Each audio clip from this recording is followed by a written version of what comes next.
શોધન મારા ડેડને, એમની આત્માને વિનંતી કરું છું કે મારા સૌની મોહ, માયા અને ચિંતામાંથી મુક્ત થઈને શાંતિ પામે.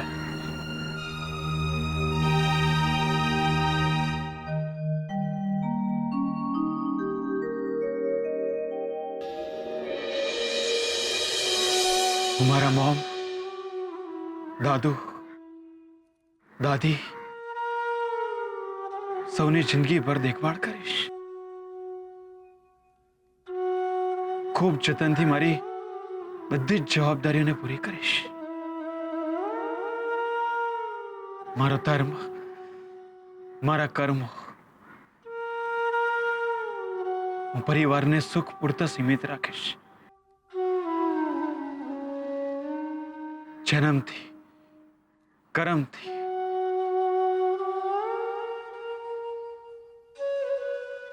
લાગણીઓના અતૂટ બંધનથી જે લોકો મારી સાથે જોડાયેલા છે, જે મારા પોતાના છે, એમને સુખ માટે હું પ્રતિબદ્ધ રહીશ.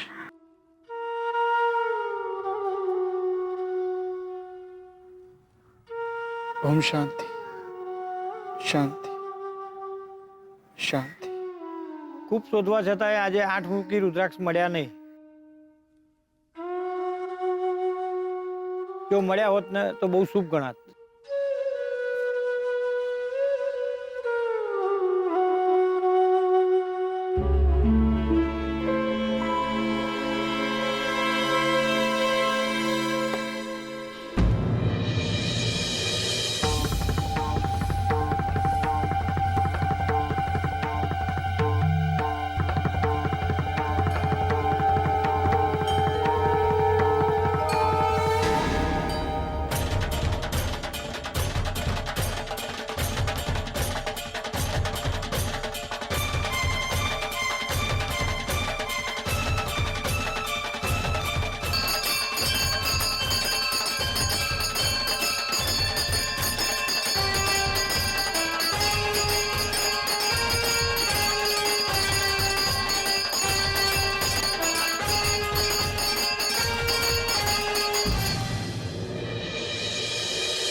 તમે જ છો જેણે મારા ઉપર હુમલો કર્યો હતો.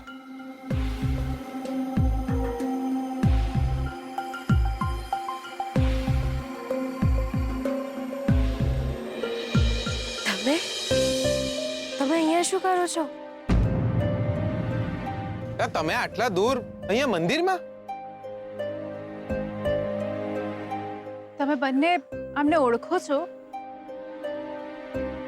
અશ્વથી આ એ જ છે જેમણે મારી ઉપર હુમલો કર્યો હતો.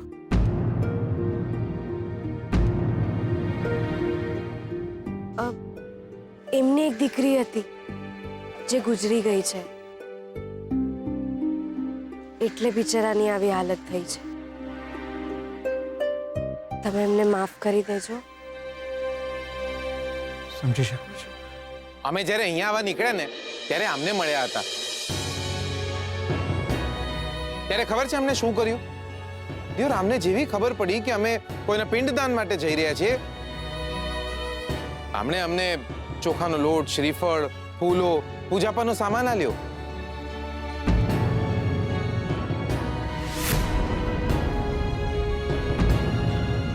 તમારા બાપુના પિંડદાનની વિધિ માટે એમને પણ આહુતિ મોકલાવી હતી. શોધન, ભલે આ માણસના કારણે તને તકલીફ થઈ હોય,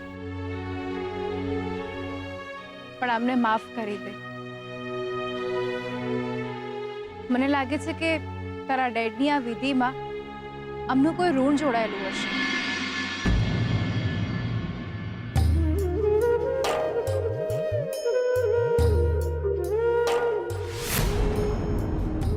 નહીં નહીં નહીં,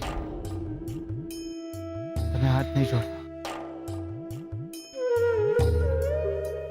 તમે મોટા છો અમારાથી. અરે તમે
કોણ છો તમે?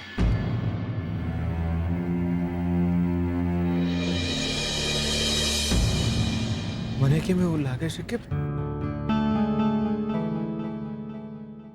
કોણ છો તમે?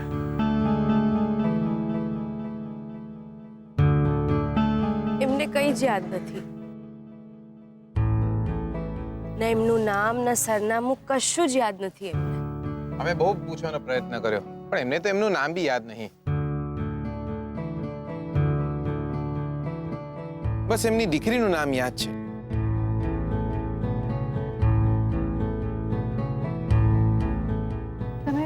તમે અહીંયા જ ઊભા રહો, હું તમારા માટે પાણી લઈને આવું.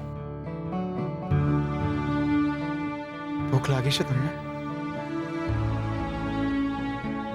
તમે અહીંયા જ ઊભા રહેજો. વિધિ પછી જમવાનું પણ મળશે. જમીને જજો. અહીંયા જ ઊભા રહેજો બાપુ. હા, શું બોલી તું? શું કહ્યું આમને તે? બાપુ? હા, ઘરડા છે. મારા બાપુ જો હોત તો એટલે હું અમને બાપુ કહું છું.